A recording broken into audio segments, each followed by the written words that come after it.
Meta-owned Instagram has officially launched Threads, a text-based conversation app designed as a direct rival to Elon Musk-owned Twitter.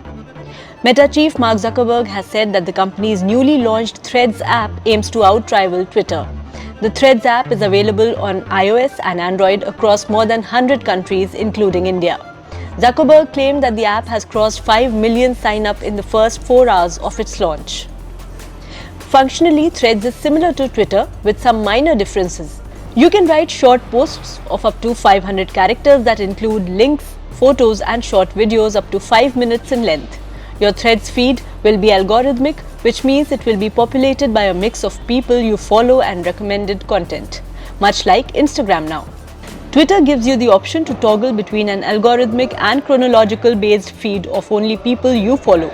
But overall, the app's look and feel is quite similar. Mark Zuckerberg also made his long-awaited return to Twitter with a playful tweet aimed at Elon Musk, coinciding with the launch of Meta Platforms Inc.'s new Twitter alternative. Shortly after, Zuckerberg shared a photo of two Spider-Man facing each other, marking his first tweet since 2012 and responding to Musk's earlier challenge for a cage fight.